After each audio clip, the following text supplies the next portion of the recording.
China's twice us. They do 30 million new cars a year. So if you're running a car company that's tight on cash, eventually you want to get to China because it's a huge market. Every American company that goes to China has to have a joint venture. And the requirements of the joint venture are you split the cash 50-50. So we started to question our China team and said, is there a way that we could do this without a joint venture? And they said, no way. No way. No way. And so Elon, I could see he's getting this twinkle in his eyes, turns to me, he's like, would you be up for the first joint venture in China that doesn't share any economics? Challenge accepted. Like to compete with the Chinese, we had to take like 50% of the costs out. He turns to us and says, guys, can you figure out a way to take 50% of the cost out? So Doug and I go for a walk. And Doug and I are in the middle of the factory between the two halves, and we're looking at this end of the factory that's all robots and building the skeleton. And Doug says, I think I have an idea to get rid of 50% of this. He comes in the next day. He says, here's the idea. And he rolls a matchbox car across the table at me. I'm like, Doug, what's this? This is a toy car. It's as big as my thumb. He said, yeah, this thing isn't welded, it's casted.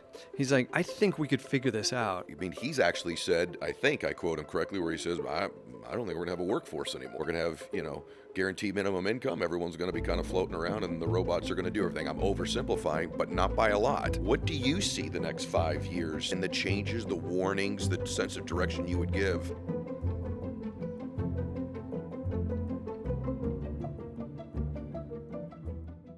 Okay, welcome back to the show, everybody. So today is going to be tremendous. I just finished reading this book. I have to tell you all, it's probably read 2,000 books for the show. I put this in the top 1% of all the books I've read doing this show. The author, he's had a little bit of success in his life. He was the president of Tesla. You've heard of them before. CEO of Lyft. He sits on the board of General Motors and Lululemon. He's had a bunch of exits himself. This is a true, I'd call it like a master class in business with a theory and a philosophy that you'll be able to follow today. So it's heavy note-taking as well. I'm really excited to have him here today. And then I didn't know he was a Boston dude as well. So it's great to have you here today, brother. Yeah. Jon McNeill, welcome to the show. Thanks for having me, Ed. Yeah. I've told you, I'm taking screenshots of the book and sending it to friends of mine. As someone who's built some businesses and exited, I think I know when I read something true. But I think I also know when I've read something I've not read before. And so the book, you guys, is The Algorithm. I want to make sure I get that in early. And it's really like a 5-step algorithm that you talk about that I was asking around, like, is this his? Did he learn it from Elon? Kind of back and forth. And so why don't we start with where this comes from? I know from reading the book, and then a brief overview of the 5 steps of the algorithm. Yeah, so where this comes from is a framework we developed while we were trying to grow Tesla from $2 billion in sales to $20 billion in sales in 30 months. Crazy. So 10x in 30 months, no playbooks for that, no like case studies you could go read. So we were really kind of inventing it as we went. And we started to see these patterns in attacking challenges. And so we bake that down into what we called the algorithm so that we could communicate it. So people would know, like if we were working with the team, what we were up to, but we also wanted the teams to know they could use this tool too. It didn't require Elon. It didn't require me. And so I would say it was something that we cooked up and invented while we were on this journey, the whole company together. And part of it, like, as we'll go through the steps here in a second, more and more as technologies change, now with the advent of AI, I think this is even more relevant. You correct me if I'm wrong, but part of this is about speed and efficiency, I would almost call. It's a lot about speed and efficiency because you have to move so fast.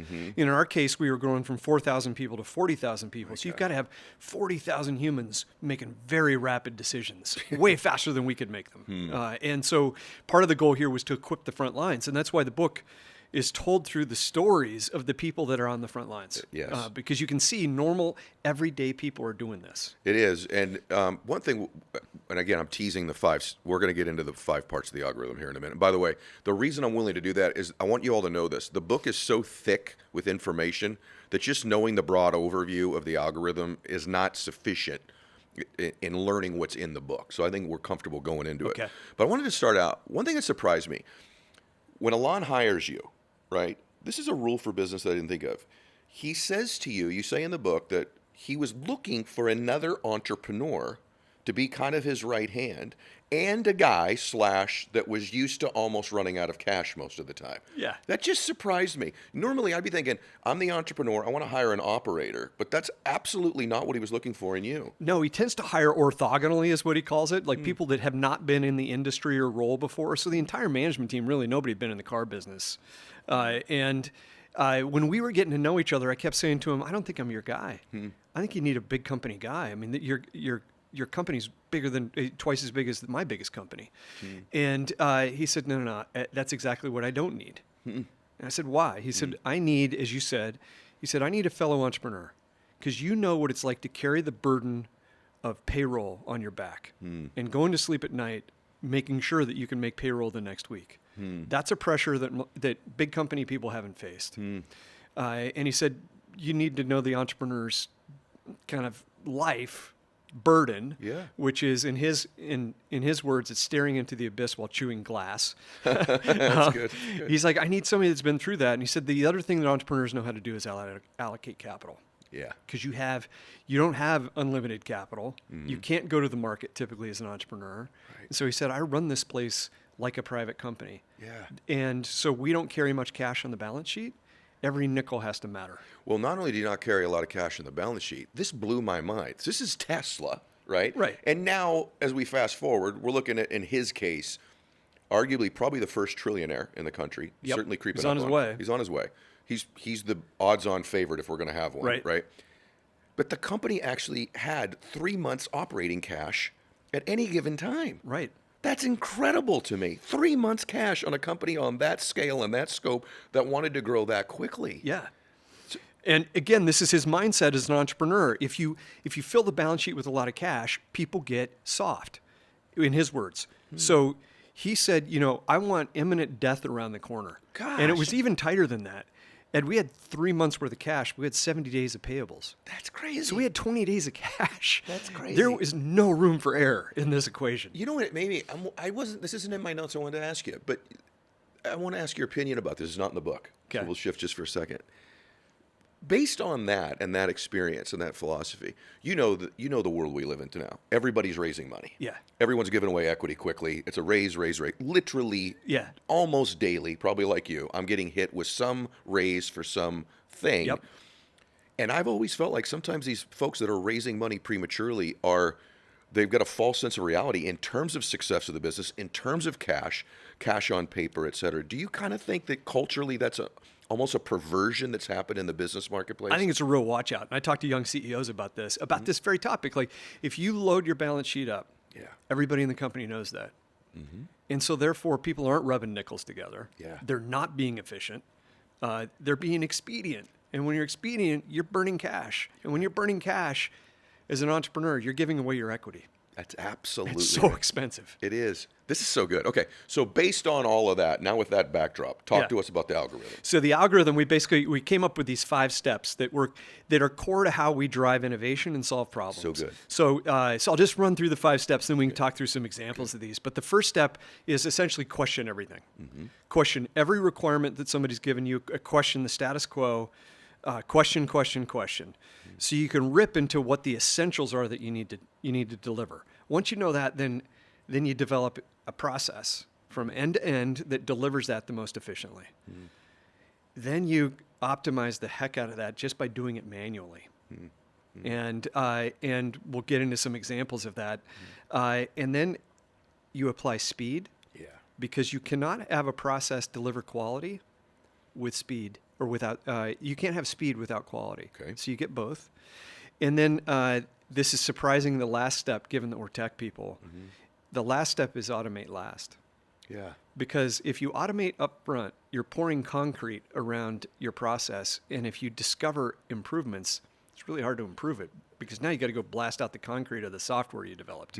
So those are the 5 steps of the algorithm. Let's talk about the application on them. And by the way, everybody, you got to get the book because the level of the stories that are in the book sort of illustrate the principles better than even probably what you and I will be able to do today. But one of the stories in the book, I've tried to do business in China a couple times. Yeah. And it's sort of known, and I'm probably overstating this, I got to be careful, but it's sort of known in the business world. It is the hardest place of the developed nations to try to go do business. It's really hard. And in your case, if you're going to go over there and build a factory, they're getting a piece of it, right? And you have this great story in the book where Elon says to you, no, we're going to own everything in there, and you go over there and get this thing done. So to me, that falls under question everything. Yeah. Like, is it true that that's the case? Yeah. Can you tell them that story? Yeah, so in the U.S., we produce 15 million new cars a year. And historically, we've been the biggest in the world. China's twice us. They do 30 million new cars a year. So if you're running a car company that's tight on cash, eventually you want to get to China because it's a huge market. But as we sat down with our China teams, they said, hey, you have to realize that every American company that goes to China has to have a joint venture. Right. And the requirements of the joint venture are you split the cash 50-50, the profits. And so that meant we were going to get half of it than we thought we would. So the first step of the algorithms question everything. So we started to question our China team and said, is there a way that we could do this without a joint venture? And they said, no way. No way. No way. This has never happened. GM doesn't have that. Procter & Gamble doesn't have that. Coca-Cola doesn't have no, there's no way this is going to happen. And so Elon, every once in a while, he gets this twinkle in his eye, and he and I kind of riff on stuff, and I could see he's getting this twinkle in his eye. He turns to me, he's like, how would you be up for, or would you be up for the first joint venture in China that doesn't share any economics? I said, I don't know how to do that, but challenge accepted. Really? So I went to China and sat down with our team and said, explain to me the Chinese system so that I could understand the base assumptions. And they said, okay, two things. One is that in America, the best students typically go off into business. They go to Wall Street, they go to consulting, they go to tech. That's not the way it works in China. Half of the best students go into business, half of the best students go into government. They're sort of split into two groups. And they, as they're new graduates of the top schools, they get a neighborhood.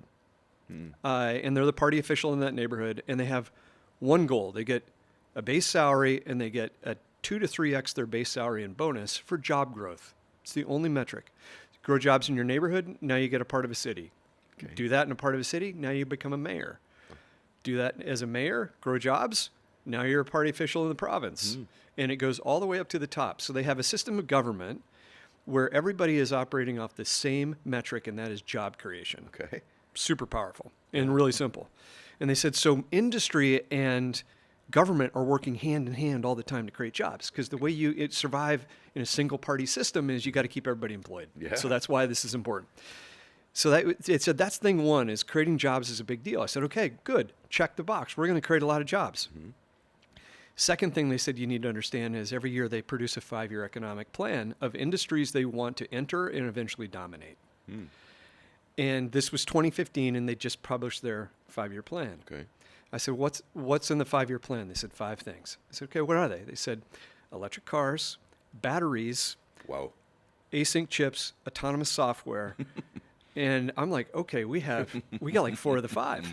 We are in a strong negotiating position here because every party official wants us because we can help them check their boxes.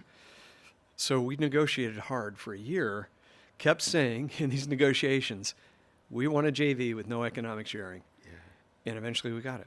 That's unreal. Because we questioned that first assumption. But then you got to like learn what's the chessboard look like, and how can you maneuver through this to get to your goal? It's not just you can will something into existence. You got to like figure it out. Do you think that was easier because you were essentially a startup company as opposed to implementing this algorithm into General Motors or GE or someone listening to this who's they've owned 25 dry cleaners in their family for 40 years, right? Yeah. And now I don't even know that they know what their legacy thinking has become, right? Yeah. Like how do you step back and say, question everything? What are the things you should question? That was kind of the thing for me reading the book. Like in some of the businesses I own, like, well, we've just always done it that way. You know, everything is we've just always done it that way. And it seems to work pretty well. Or I always want to wonder, are we winning in spite of the fact that we've always done it this way, or because we've always done it this way? It can be both, but I think it is, to your point, it's easier to do it in a startup than it is in a 150-year-old company like GM. But GM has done this. As they've introduced their latest models, it used to take them 2 to 3 years to develop a car from idea to coming off the line. And so they decided to hand a young engineer named Josh Tavel, 37 years old, their first Hummer EV project. So this was going to be their halo car that they're bringing to the market. It has every feature imaginable. And Josh had this goal: I'm going to take a 36-month process and make it an 18-month process. And to do that, the president and CEO of the company said, "What do you need?" And he said, "I need you to suspend the rules." Because there are a bunch of like way we've always done it things around here that aren't productive at all. And so he was able, and his team were able to suspend the rules and put a team of ninjas together that actually delivered the car in 14 months. That's crazy. And it's so it can be done in a 150-year-old company too. It can be done. Yeah. Speaking of putting a car together, you know I read the book based on these questions, right? So I poured into this thing. Can you tell them about the casting example in the book? Because to me, this was a pivotal thing in the development of the company. Totally. And there's one way to do it, and then maybe there isn't anymore, right? Right. This is a pivot point almost in the company's history. So many of you have asked how to see me speak live, and for the first time ever, you can come see me speak live in person. All of my speeches have been private events, but now I'm teaming up with LifeSurge, speaking all over the country. LifeSurge is a one-day faith-based event where you'll walk in hungry for success, and you'll leave ready to build your resources to leave an impact on others. We're talking faith-fueled finance, growing your resources, crushing obstacles, and then, using it all for something way bigger than yourself. I'm joining LifeSurge in a few cities this year, and I'd love to see you there. I'll be sharing the stage with legends such as two-time football champion Tim Tebow, star of Duck Dynasty Willie Robertson, and leadership hero of mine John Maxwell, pastor and author Craig Groeschel, and worship with artists like Natalie Grant. Tickets are on sale at lifesurge.com. And just for my listeners, you can use the code ED30 for 30% off a ticket. There will be a link in the show notes, so click through and take some time to join us. Cities are being added all the time, so if you don't see one near you now, check back. I hope to see you there. So Elon, his method of leadership is to set crazy goals and then have people around him that will accept the challenge of the crazy goal and try to figure it out. So we're in a management team meeting one day, and he said, "Guys, like to compete with the Chinese," this was after we'd started our Chinese factory and we could see how efficient the Chinese auto industry was. He's like, "To compete with the Chinese, we had to take like 50% of the costs out." And so he turns to me and Doug Field, who was the head of engineering at the time, now Doug runs EVs at Ford. He turns to us and says, "Guys, can you figure out a way to take 50% of the cost out?" So Doug and I go for a walk. Really? And we go for a walk in the factory, and the factory is about 2 kilometers long. So it's 1.3 miles, basically 1.2 miles. And a car factory is kind of divided into two. The first half of the factory is a bunch of robots putting the skeleton of the car together. And the second half of the factory is people hanging parts on that skeleton. And in the first half, it looks like an orchestration of hundreds of robots, because it is. And there are hundreds of parts that are getting welded together to create the skeleton of the car. And Doug and I are in the middle of the factory between the two halves, and we're looking at this end of the factory that's all robots and building the skeleton. And Doug says, "I think I have an idea to get rid of 50% of this." And I said, "What is it?" He said, "I got to go home and do some studying and reading about it, but I think I have an idea. See you tomorrow morning." So he comes in the next day, and he says, "Here's the idea." And he rolls a matchbox car across the table at me.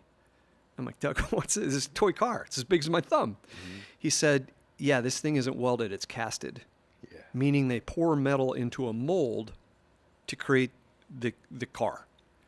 And I said, "Well, Doug, the reason they can do that is because the pressure you have to keep molten metal in place is super duper high. You can do that for something as big as your thumb. Scale. You can't do that on car parts. They're too big. Like you blow this factory up, literally trying to pressurize that molten metal."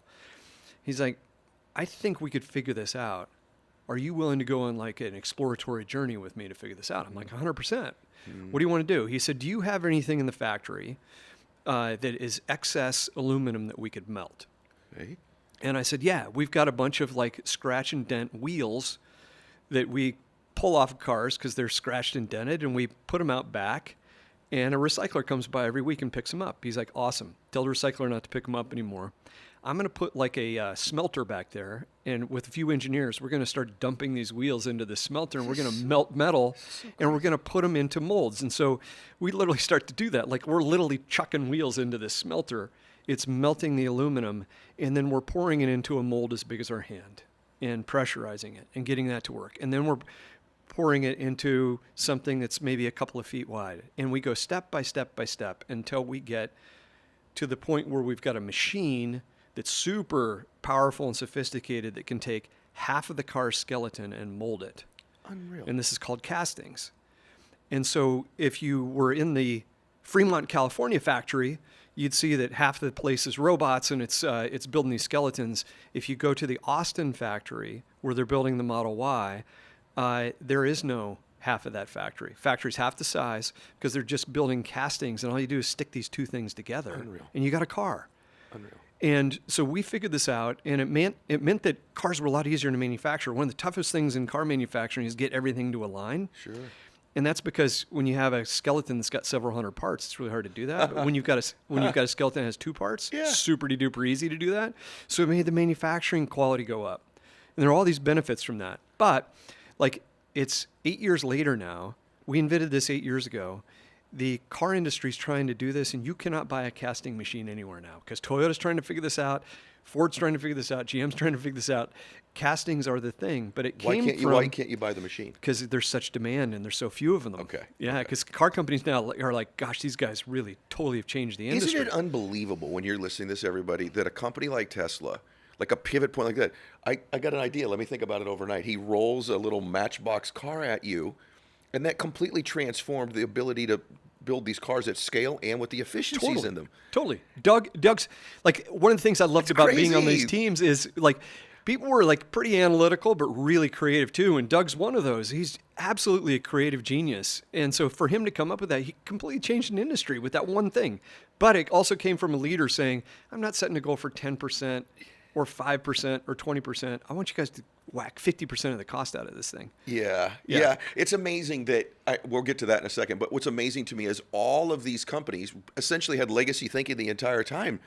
All of them had the means, the capital, the engineers, all sitting there that could have done what you guys ended up doing. Yeah. But because they don't question everything, because they're not thinking about efficiency, because they're not running the algorithm, that's what I mean by the blind spot in your business, everybody, that you...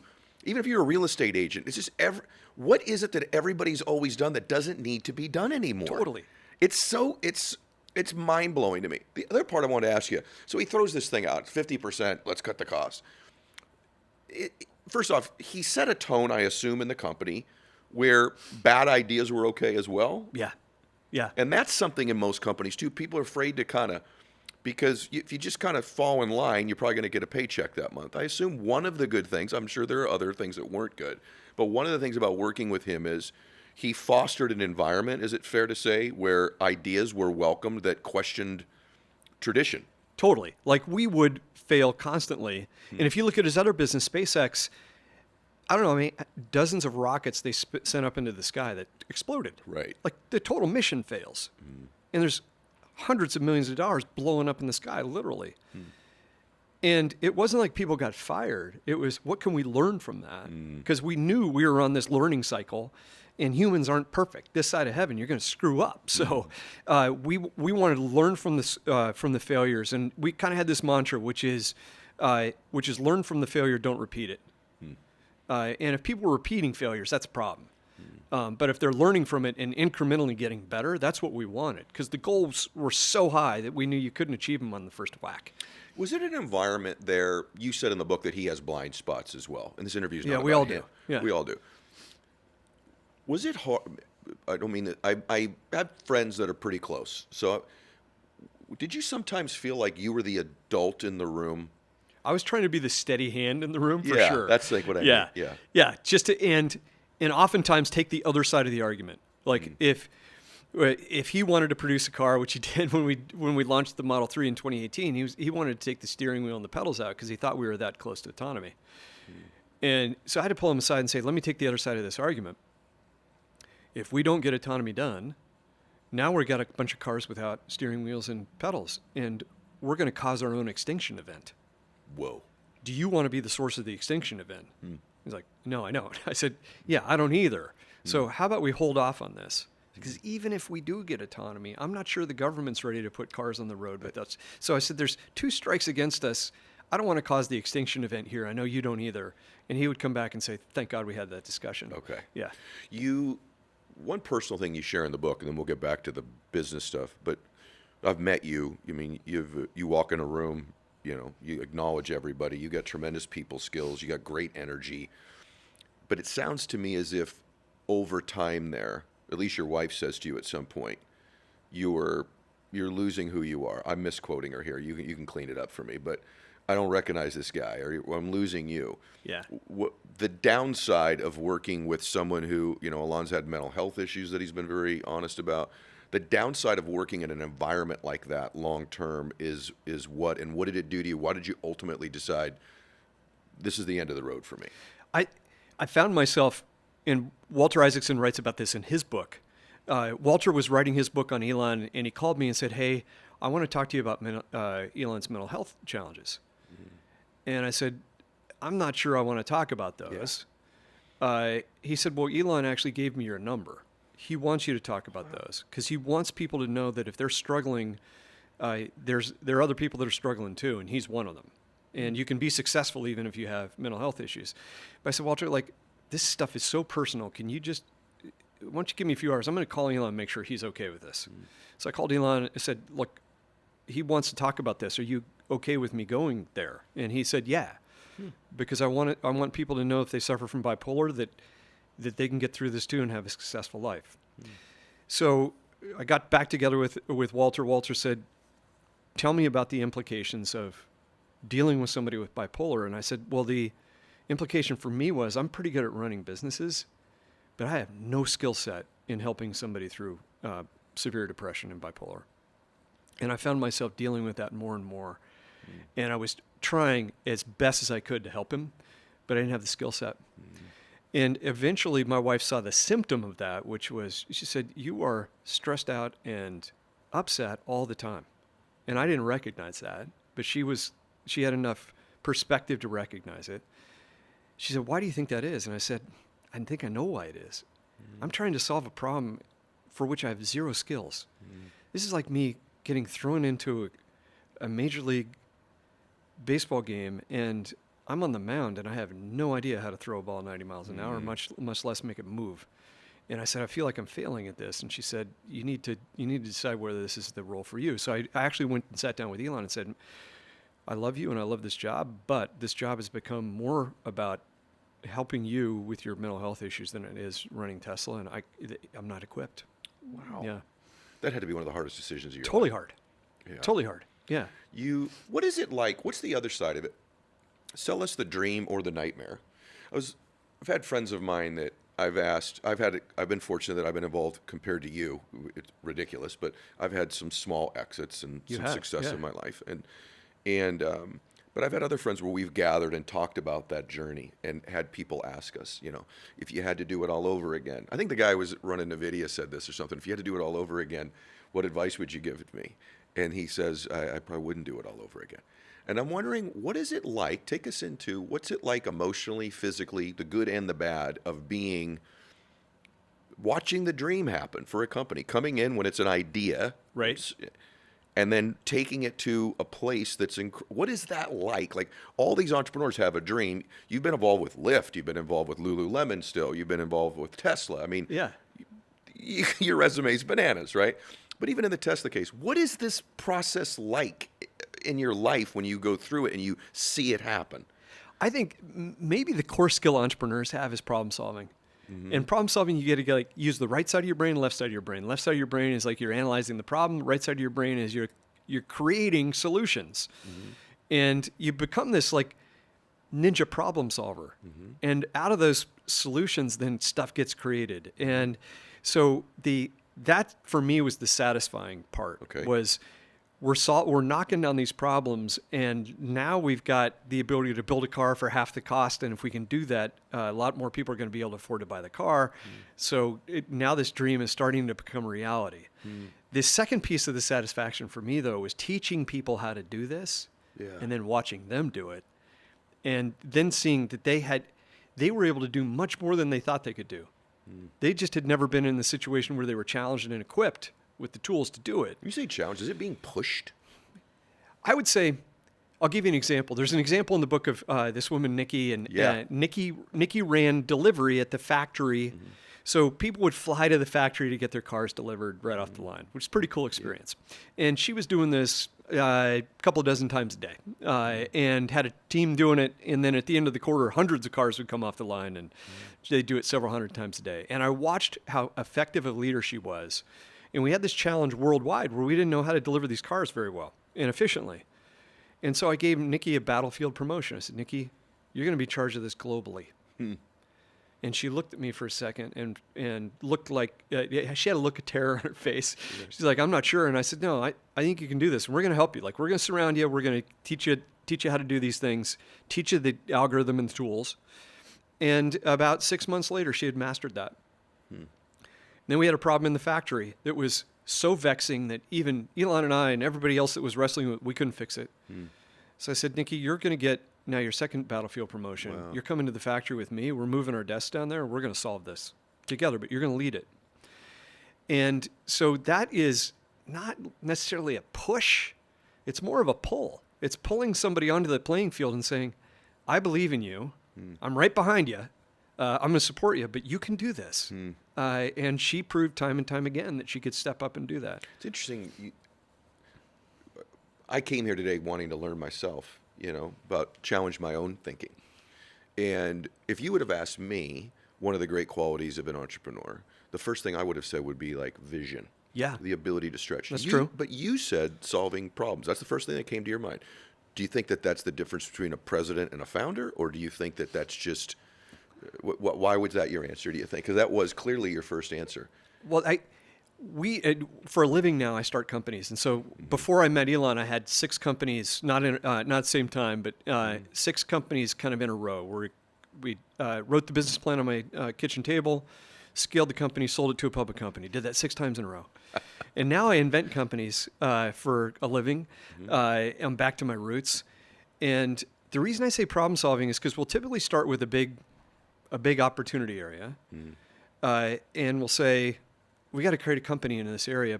We got to figure out how to do that. Yeah. We're going to create a vision eventually, but first we got to figure out how to really make this company come to life. That's interesting. And a lot of that's problem solving at the very beginning. So I'll give you an example. Like we saw that in the cyber or in the cybersecurity market, the last 5 years have been about 1,200 companies created in cybersecurity, all focused on the cloud, which I totally understand because it's easier to write software for Amazon, Azure, and Google than it is your local dentist who could have any form of a tech stack.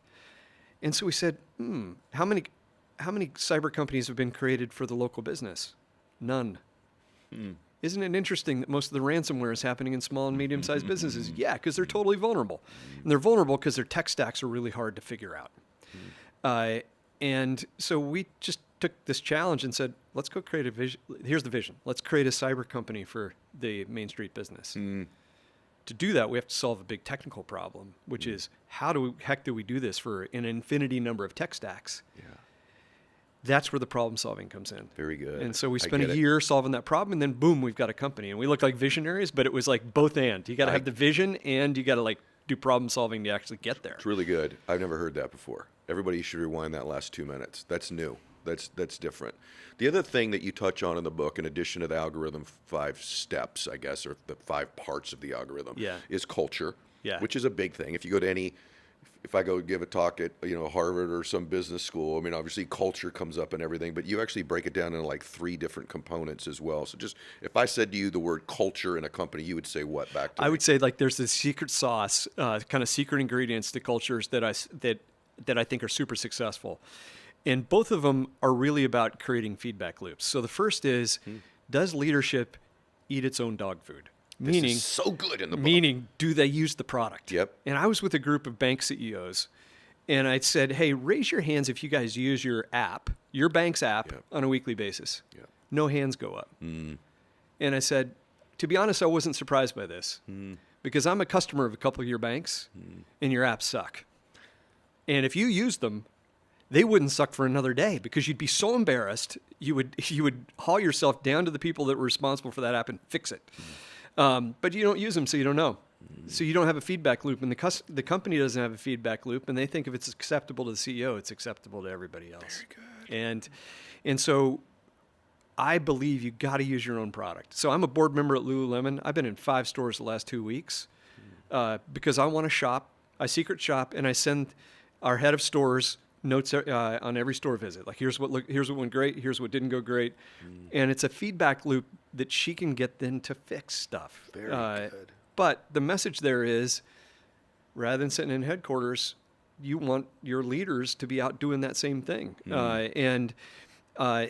Tesla had this approach where we took a car off the line. If you were a senior management team, we took a car off the line every night, and we would drive it home, drive it back to the factory the next day, and within a half an hour, we'd have notes to the engineers. And so the feedback loop of using your own product is super important. And I'm shocked most people don't do this because it's just an easy hack. Yeah, so that's thing one.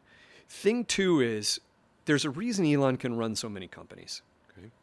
And that is he spent a lot of time thinking about what are the one or two, and there can only be a handful, existential issues for this company. And for him, he says, I'm only working on those two. I'm going to delegate everything else in the business. But those two, I'm personally involved. And so, like in the car business right now, he's determined that there are two existential issues for Tesla. One is autonomy. If you don't have a car that's a chauffeur and another company gets there first, you're going to be out of business. This is like a flip phone to iPhone moment. And he really does believe this, I think, that if you're a flip phone maker like Nokia, Motorola, BlackBerry were, when the iPhone came out, your market cap didn't fall by half. It went to zero. Zero. So that's existential. You've got to be first in that technology. So what that means is that every week when he shows up at Tesla for one day, he's there a day a week, he is only talking to the teams that are responsible for that issue. Okay. And because it happens weekly, there's weekly forward progress because teams, when they meet with the CEO, don't bring their B game. They bring their A game. And they come with solutions, and they're moving that problem forward just incrementally. But because the CEO is personally involved, he can resource those needs and really drive forward progress. And essentially what Tesla and SpaceX do then is they're creating a compounding advantage versus their competition every week. And so if you look in space now, they've been landing rockets, parts of rockets, and reusing them for 6 years, 7 years, and nobody can catch up. And because they're 7 years ahead, they're already on to launching their own satellites and creating Starlink, et cetera, while like Blue Origin's trying to figure out like how do we launch one rocket and catch one fuselage. And so they've got, I think their launch costs are 90% less than the rest of the industry. So they've got 90% market share. Oh my gosh. And that just keeps compounding. So the second cultural secret ingredient is, as a CEO, have you figured out what the one issue is in your company that is going to drive survivability? And are you working that every week? So good. And if you do, you're going to start to create advantage. Do you hire for culture? In other words, when you're hiring, is culture fit important to you, or we kind of hire for two things? Like we hire for, this is going to sound crazy, this combination, but we hire for humility and capability. And believe it or not, like everything you'd read about Tesla externally, you'd think, boy, this is big ego-driven culture. It's really it's very humble culture in the sense that Elon will create these crazy goals, and the response from some of the most brilliant engineers in the world will be, I don't know how to do that. So it's a really humble thing up front. Like, I don't know how to do what you're asking me to do, but I'll figure it out, or we'll figure it out. And so you want somebody who's got that humility, but also that quiet confidence to say, I think I can go slay this. I see that in you. Team. Well, and so then they'll fit in the culture for sure if they have those two attributes. Got it. That's interesting because my favorite people, friends, I've started to deduce like who do I like to be around in my life, and it's people with tremendous humility, but they nuance it because they also have a high level of self-confidence as well. They toe that line. Yeah, exactly. These people that have tremendous confidence and bravado with no humility, they become exhausting to be around. They are. And then the people that don't have the confidence, you're dragging them through life and business all the time as well. Yeah. So it's a really unique nuance.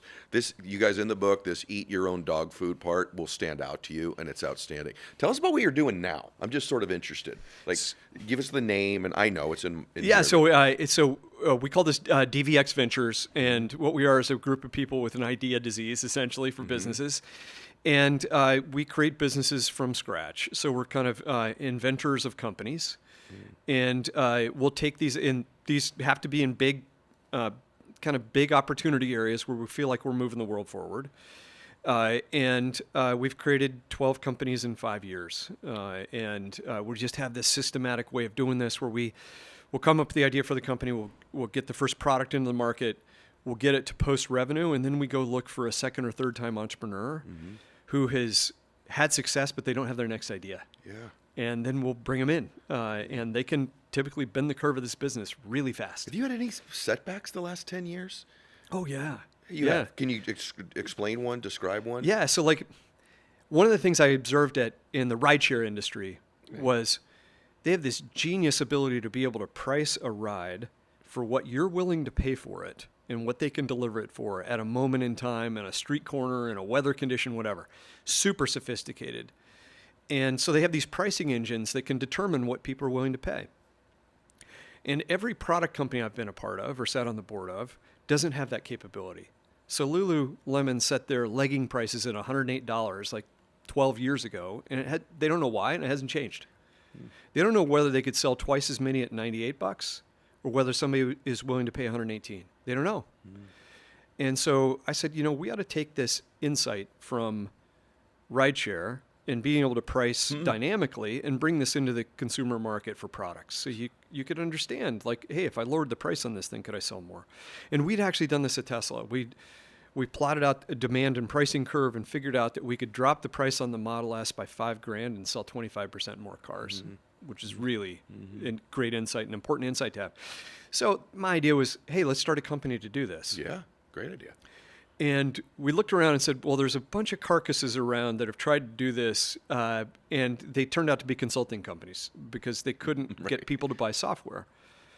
So we brought a bunch of really brilliant people in, people that had worked at Boston Consulting Group's pricing group, et cetera, and we start to build this product, and we take it out to companies, and companies like, yeah, we really want the product, but we want your consulting more because our business is so unique. And one of the diseases, I think, in business is people think their business is unique. Agreed. It's really not, but they think it is. And at the end of the day, they thought it was, and we couldn't figure out how to create a software business out of this. It was going to be a consulting business, and consulting businesses are tough. They're low profit, et cetera. So my team turned to me and said, we have to kill this idea. And we do this a lot. And I said, yeah, you're right. Like, I thought this was going to be applicable, but I was wrong. And so we killed the idea. You'll stop throwing good money after bad at some point. Exactly. When you look at business right now, so there's things Elon said that scare me almost about what he thinks is AI is going to do to the world. So you're there that entire time, right? And you've proven your algorithm and your success, not just in one place, but in multiple places. That's why it's a valid theory. When something's pressure tested multiple times, then we know it works. In multiple contexts. Correct. Large, small, yeah. You got it. That's why I sound like the better salesman for the book than even your publicist is here today, just because I believe so deeply in the principles in the book, especially now. Give us just a peek. What do you think the next 5 years looks like?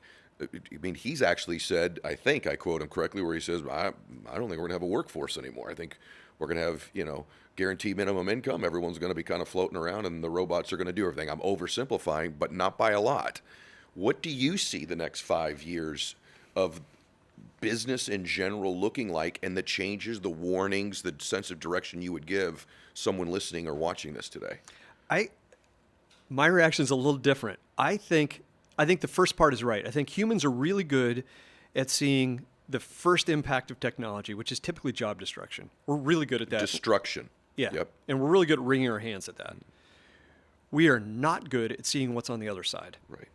And the reason is because we can't see what's on the other side because the world hasn't existed like that before. So I'll give you an example. I grew up in very rural America. I grew up in Nebraska. Okay. And the whole country looked like the place I grew up in the early 1900s. About 67% of jobs were in agriculture.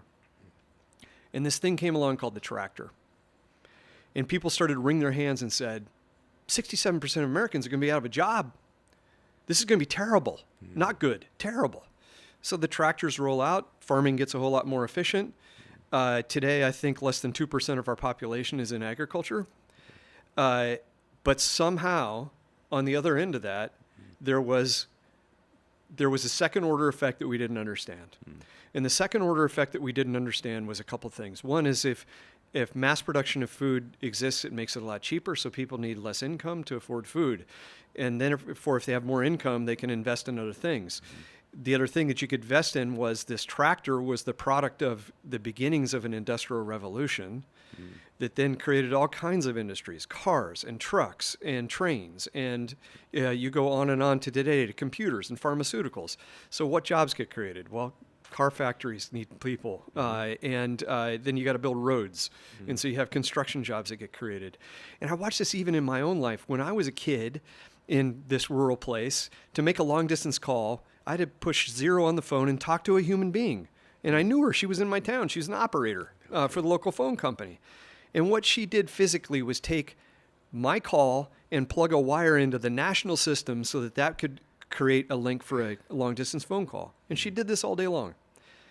And then sometime in the 70s, really bright engineers at Bell Labs figured out an electronic switch that could connect those two systems without a human having to connect 2 wires, or a plug on each side.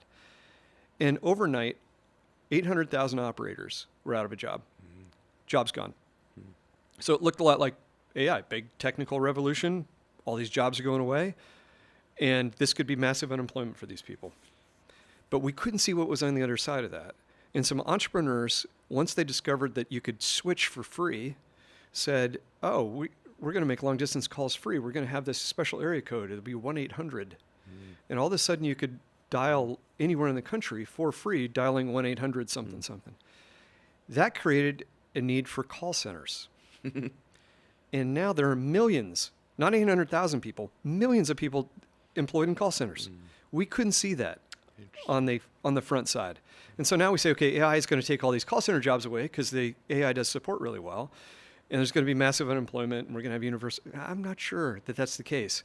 If you look historically, every major technical breakthrough has led to an increase in GDP for humanity. Very good. So like I don't subscribe to the doom and gloom, we're not going to have jobs. I just don't think that's the way the world has worked historically, and this could be the first time in history, and I could be wrong, but I think we're going to see opportunities get created that we can't even imagine sitting here today. I'm glad to hear you feel that way. Okay, last question. It's a 2-parter. Okay. By the way, I've enjoyed today so much. Me too. We could do 6 hours, and it would fly by. Yeah. A, commercial for the book. Why should someone get the book? And then B, attached to it. I've always wanted to ask somebody other than my normal circle of people that we talk about. Entrepreneurial, I remember when Michael Gerber wrote the E-Myth, he called it having an entrepreneurial seizure. I don't know if you ever read the E-Myth. Yeah, he talks I did. about having an entrepreneurial seizure. I think that's a great book as well. I do too. And it's like the vogue thing now on social media. Everybody wants to be an entrepreneur. Yeah. I'm curious as to your thoughts. So commercial for the book / finish with, who should be an entrepreneur? Do you think everybody can be? Do you think it's a genetic thing? Do you think it's a deal with the projection type thing? Just your thoughts on who should be one if someone's watching or listening today, and who maybe should be nothing wrong with being a number 2 and running a business of an entrepreneur. Yeah, so like the reason I wrote the book was I wanted, first of all, I wanted people to know how Tesla operates, and this is largely how SpaceX operates too. And there's this operating system we use, and it's called the algorithm. And I wanted to get that out there, that framework out there, so that we could drive more innovation in this country. And that was my primary motivation. I've read books like Gerber's books and other books where they've had a profound effect on me and my capabilities. And so I wanted to get this out there in the chance that has that impact on somebody. It's going to. And then should people be entrepreneurs? Like I teach like you do in business schools, and I'll have students come up to me at the end of class saying, I want to be an entrepreneur. And my first response is, are you sure? Like, are you really sure? Do you know how hard this is? Like, this is really hard. And it's really enjoyable if you're wired for it, but it's super duper hard.